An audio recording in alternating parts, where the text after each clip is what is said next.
नमस्कार दोस्तों, आप सभी का स्वागत है आपके पसंदीदा होम्योपैथिक यूट्यूब चैनल पे। मैं डॉक्टर विपुल कुमार। हमने शुरू की थी एक श्रृंखला जिसमें हम डिस्कस कर रहे थे mental symptoms different homeopathic medicine की, और इसी श्रृंखला के तहत आज हम बात करने वाले हैं ब्रायोनिया के बारे में, जैसा कि आपने थंबनेल पे देख लिया है। अब यहाँ पे हम ब्रायोनिया के स्वभाव के बारे में बात करेंगे, उनके मेंटल सिम्टम्स कैसे होते हैं, उनका अपब्रिंगिंग कैसे होता है, उनके थिंकिंग पैटर्न कैसे होते हैं, किस तरह से उनकी जीवन की शुरुआत होती है, आगे डेवलपमेंट कैसा होता है, इसको थोड़ा-सा समझने की कोशिश करेंगे। तो ये थोड़ा-सा नॉर्मल वीडियो से हट के वीडियो है। उन लोगों के लिए नहीं है जो सिर्फ़ जो सिर्फ़ फिज़िकल सिम्पटम्स पे फ़ोकस करते हैं। सिर्फ़ हड्डी दुख रही है, जॉइंट दुख रहा है, हिल नहीं रहा है, पेशेंट को ब्रायोनिया दे दो।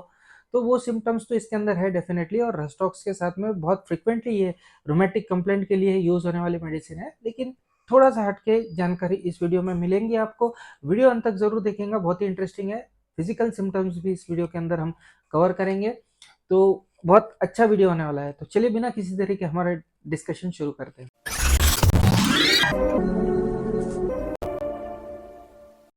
दोस्तों, आगे बढ़ने से पहले आप सभी से अनुरोध रहेगा कि यदि आप मेरा चैनल पहली बार देख रहे हैं तो प्लीज चैनल को सब्सक्राइब कर दीजिए और साथ ही साथ बेल आइकन का बटन दबा दीजिए, जिससे जब भी मैं कोई नया वीडियो अपलोड करूं तो उसकी नोटिफिकेशन आपको तुरंत मिल जाए। तो हम बात कर रहे थे ब्रायोनिया के बारे में। इनको ब्रायोनिया नहीं, हम बनिया भी कह सकते हैं, इतना इनका पैसे के अंदर मन होता है। पैसा चाहिए, सक्सेस चाहिए, स्टेबिलिटी चाहिए लाइफ में, और ये सब फटाफट फटाफट चाहिए, और ये सब मिलने के बाद में ये टिकना भी चाहिए। ये टिपिकल इच्छा हमें ब्रायनिया के अंदर देखने को मिलते हैं। अब मैं इसको बनिया क्यों बोल रहा हूँ, क्योंकि मोस्टली जो ब्रायनिया के पेशेंट होते हैं वो व्यापारी वर्ग के लोग हमें देखने को मिलते हैं, जो बिजनेस माइंडेड पीपल हम जिन्हें कहते हैं, उस टाइप के लोग हमको ब्रायनिया के अंदर देखने को मिलते हैं। कई बार तो घर पे कोई यदि बिजनेस है, उनके माँ बाप का बिजनेस होगा या फिर चाचा चाची का यदि कोई बिजनेस होगा, उनका लड़का नहीं कर रहा होगा, तो ये फटाफट उस बिजनेस में घुस जाते हैं और उस बिजनेस को अपने कब्जे में ले लेते हैं, और उस बिजनेस को बढ़ाने की कोशिश करते हैं, चाहे वो छोटा सा दुकान ही क्यों ना हो या फिर कोई बहुत बड़ी फैक्ट्री ही क्यों ना हो। वो बिल्कुल नहीं डरेंगे, उनका माइंड बिल्कुल बिजनेस में होता है और वो उस चीज को पूरी तरह से अपने कंट्रोल में ले लेते हैं। और इसको इसके एक्सेप्ट करने के पीछे, ये बिजनेस को कंट्रोल में लेने के पीछे उनके रीजन एक ही होता है कि उनको सेफ लगता है ये बिजनेस। यदि घर का ऑलरेडी जो चालू बिजनेस है वो यदि मैं ले लूंगा तो एक मैं सेफ हो जाऊंगा, मेरा फ्यूचर सिक्योर हो जाएगा। ये उनका लॉजिक होता है, ये उनकी भावना होती है। इसके अलावा शुरू बिजनेस के अंदर थोड़े से रिस्क कम होते हैं, स्टेबिलिटी ज्यादा होती है। ये एक लॉजिक भी उनका हमें देखने को मिलता है।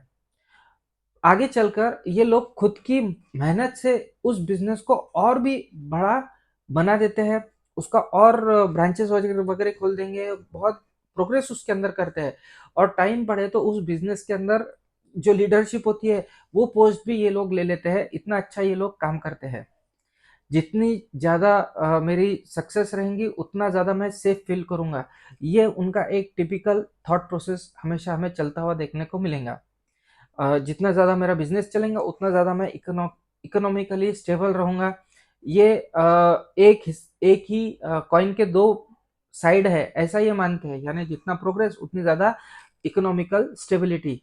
तो इस हिसाब से वो दिन रात काम करते हैं, खुद के बिजनेस को बढ़ाने के लिए दिन रात एक कर देते हैं, बिल्कुल किसी चीज़ की परवाह नहीं करते। 16-16 घंटे तक के ये काम करते रहते हैं। हफ्ते के सातों दिन इनके लिए सेम होते हैं, चाहे वो संडे हो, चाहे वो मंडे हो, चाहे सैटरडे हो, वीकेंड हो, कुछ भी हो, इन्हें कोई फर्क नहीं पड़ता। इनको सिर्फ उनका काम ही दिखता है।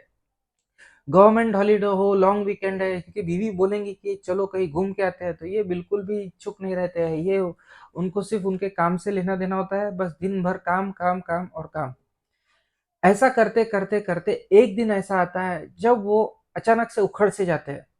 बहुत ज़्यादा धीरे-धीरे जो स्ट्रेस बन रहा होता है, या फिर जो सबसे आगे खुद के बिज़नेस को पहुँचाने की एक इनकी जो हवस होती है, ये रौद्र रूप धारण कर लेती है। इनका शरीर थक-सा जाता है और दिमाग जो है वो थोड़ा-सा स्लो हो जाता है। बहुत चिड़चिड़ापन आ जाता है और बात-बात पे गुस्सा आना शुरू हो जाता है, और यहाँ पे इनके मन में इनसिक्योरिटी की भावना जन्म ले लेती है। फ्यूचर को लेके काफ़ी ज़्यादा ये स्केप्टिकल होते हैं, आगे मेरा क्या होगा, कैसे होगा, इस तरह के विचार इनके मन में आना शुरू हो जाते हैं, और साथ ही साथ मैं आगे चल के गरीब तो नहीं हो जाऊँगा। अरे आज तेरे पास फैक्ट्री है, लेकिन आगे उसको ये चिंता है कि मैं कहीं चल के गरीब ना हो जाऊंगा। ये टिपिकल हमको ब्राह्मणिया के पेशेंट्स के अंदर देखने को मिलता है। साम दाम दंड भेद, किसी चीज की परवाह नहीं करते हैं सक्सेस पाने के लिए, और हर वो हथकंडा अपनाते हैं जिससे उनको सक्सेस मिल सके। मुझे सबसे आगे जाना है, मुझे उस पीक पे सक्सेस के जाना है, ये एक ही इनका एम हमें देखने को मिलता है। कुछ भी करके मेरी लेवल मुझे मेंटेन करना है, ये एक विचार इनके मन में हमें जरूर देखने को मिलता है। ज्यादातर ये लोग बहुत लोगों में घुलते मिलते नहीं, इनको अकेला रहना बहुत ज्यादा अच्छा लगता है। बहुत ज्यादा लाइट भी इनको पसंद नहीं आती है। शांत और सुरक्षित वातावरण में ये बहुत ही अच्छी तरह से काम करते हैं। बहुत ज़्यादा आवाज़ हो या बहुत ज़्यादा गड़बड़ हो, कहीं कुछ बज रहा हो, डीजे वगैरह बज रहा हो, या बच्चे खेल रहे हो, या कोई रो रहा है, ज़ोर-ज़ोर से बातें कर रहा है, तो इन सब चीज़ों से इनको चिड़-चिड़ शुरू हो जाती है। इनके काम में किसी ने कोई सजेशन दिया या किसी ने कोई आके देखा कि भाई तेरा हिसाब बता, किताब बता, तो इनको बिल्कुल भी सहन नहीं होता है। विरोध तो इनको बिल्कुल नहीं सहन होता है कि यार तू ऐसा कैसा कर रहा है तेरे बिज़नेस में, ऐसा किसी ने बोल दिया तो फिर उसकी खैर नहीं। उनको अपोजिशन बिल्कुल पसंद नहीं है, और आर्ग्यूमेंट डालना तो बिल्कुल भी पसंद नहीं होता है, वो वहां से चले जाते हैं। दिखने में ये लोग थोड़े से सावले होते हैं, बारीक होते हैं, लेकिन फर्म मस्कुलेचर हमें इनके अंदर देखने को मिलता है। स्वभाव से थोड़े से चिड़चिड़े होते हैं, थोड़ी थोड़ी बात पे चिढ़ से जाते हैं, अचानक से इनका बैलेंस चल जाता है, दिमाग का पारा चढ़ जाता है, और बहुत ज़्यादा गुस्सा करना शुरू कर देते हैं, बहुत ही फटाक से चिढ़ जाते हैं, और अंदर से एकदम गुस्से से बात करना शुरू कर देते हैं। पित्त खौड़ तो जिसको बोलते हैं मराठी में, एकदम अंदर से गुस्सा इनको आना शुरू हो जाते हैं। इस दवा के अंदर रोमैटिक कंप्लेंट्स बहुत ज़्यादा हमें देखने को मिलते हैं, और साथ ही साथ पित्त प्रकृति, सोरिक कंप्लेंट्स जिसे हम कहते हैं, पित्त प्रकृति बहुत ज़्यादा देखने को मिलती है। टेक्स्ट बुक में लिखा गया है कि these are the people who are robust with firm fibre, black hair, dark complexion, dry blackish lips, bilious type with choleric temperament. ये एसेंस हमको ब्रायनिया पर्सनैलिटी की टेक्स्ट बुक में लिखी हुई देखने को मिलती है। बहुत सी कंप्लेंट्स है जो इस पेशेंट के अंदर हमें देखने को मिल सकती है, जैसे कि सर्दी, खांसी, निमोनिया, ठंड बजना, बुखार आना, फ्लू, सिर दर्द, जॉइंट के अंदर पेन, डायरिया हो जाना या कॉन्स्टिपेशन हो जाना, पित्त की तकलीफ हो जाना, अपच होना, मेंस्ट्रुअल ट्रबल्स, मनोभ्रम, इस तरह की बहुत सी तकलीफों के अंदर ये बहुत अच्छी तरह से काम करने वाली मेडिसिन है। बहुत से टाइप के हेडेक को ये मेडिसिन कवर करती है।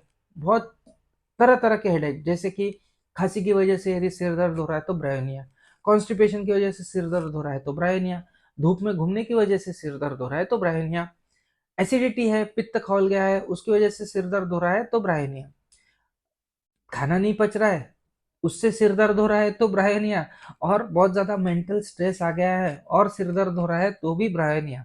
तो इस तरह से बहुत ज्यादा गुस्सा हो गया है कोई और उसकी वजह से भी सिर दर्द हो रहा है, तो उसके लिए भी ब्रायोनिया। तो ये इतने टाइप के हेडेक्स है जो ब्रायोनिया कवर करती है, और इन इन लोगों को हेडेक से आराम दिला सकती है।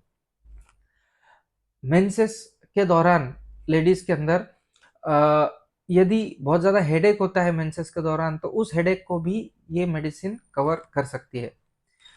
कुछ खाने पीने के बाद में ड्राई कफ पेशेंट के अंदर हमें अक्सर ब्रायोनिया के अंदर आता हुआ देखने को मिलता है।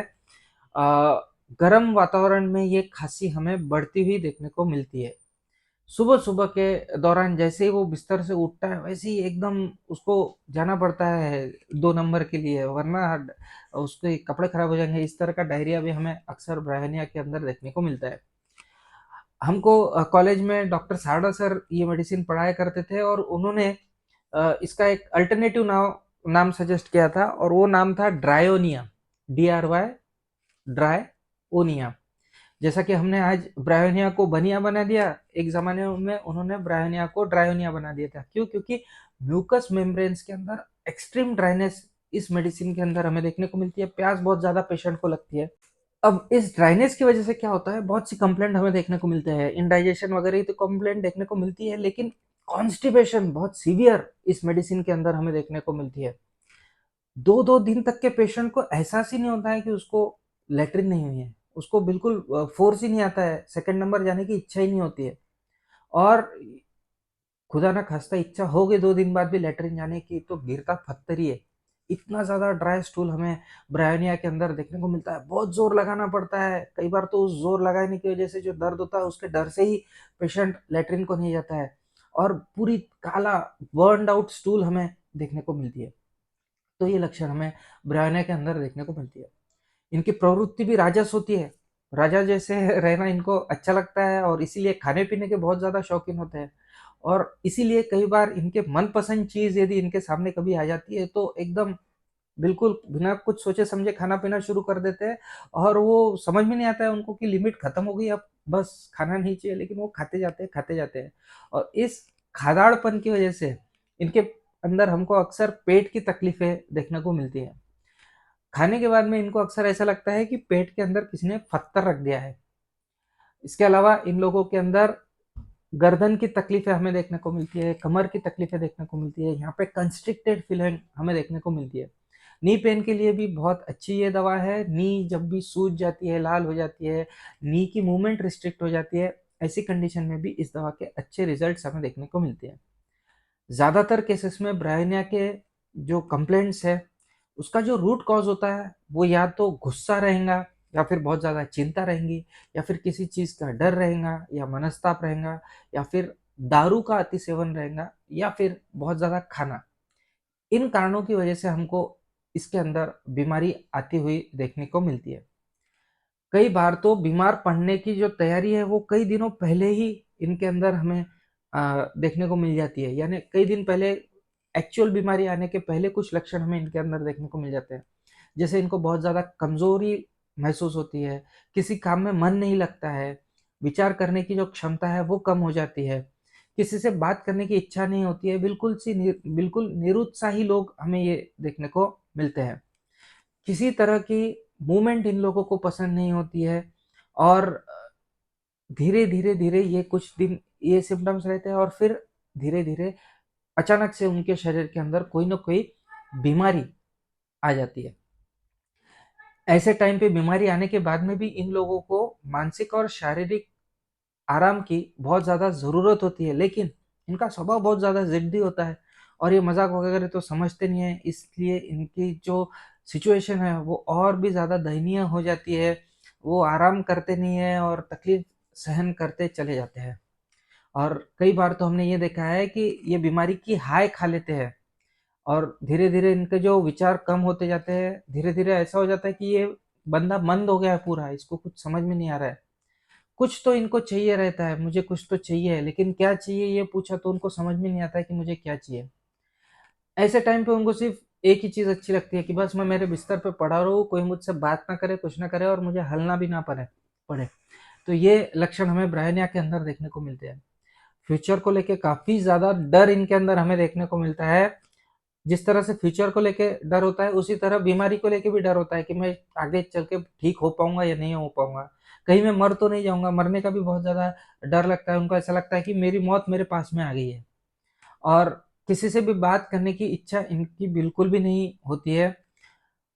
बुखार आ गया है, बहुत ज़्यादा हाई ग्रेड फ़ीवर है, उसके अंदर भी वो अपने व्यापार के बारे में बड़बड़ करते रहेंगे। बुखार है, घर पे पड़ा है बंदा, लेकिन फिर भी अरे यार उसको वो माल पहुँचाया कि नहीं पहुँचाया, इस तरह के हैलुसिनेशन इनके अंदर हमें होता हुआ देखने को मिलता है और टिपिकली उनके बिज़नेस के बारे में ये बड़बड़ करते हुए हमें देखने को मिलते हैं। इसका रीज़न ये है कि उनका बिज़नेस ही उनके लिए सब कुछ था, 16-16 घंटे उन्होंने बिज़नेस में ही बिताए थे, तो ऑब्वियसली बिज़नेस के बारे में ये लोग ज़्यादा बात करते हैं। एक और ख़ास बात इनकी बीमारी के अंदर हमें ये देखने को मिलती है कि इनको घर पे जाने की इच्छा होती है। अस्पताल में है तो घर पे जाने की इच्छा हो रही है, ठीक है, समझ में आता है, लेकिन घर पे है, लेकिन फिर भी बोलता है कि यार मुझे घर पे लेके चलो, मुझे घर पे जाना है। तो ये एक अलग सा सिम्पटम हमें इसके अंदर देखने को मिलता है। उनको शायद ऐसा लगता है कि वो घर में नहीं है, कहीं और है, डॉक्टर देखने आए हैं तो, लेकिन बेसिकली खुद के घर पे होने के बावजूद बोलते हैं कि मुझे घर पे लेके जाओ।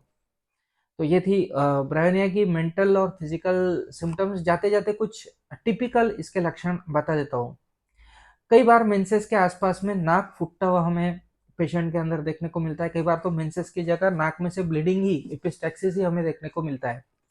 सिर पे काले बाल तो ज़रूर होते हैं ब्रायनिया के, लेकिन वो बहुत ही ज़्यादा ऑयली होते हैं। बाकी शरीर की पूरी स्किन ड्राई होती है, लेकिन बाल काफ़ी ऑयली हमें देखने को मिलती है।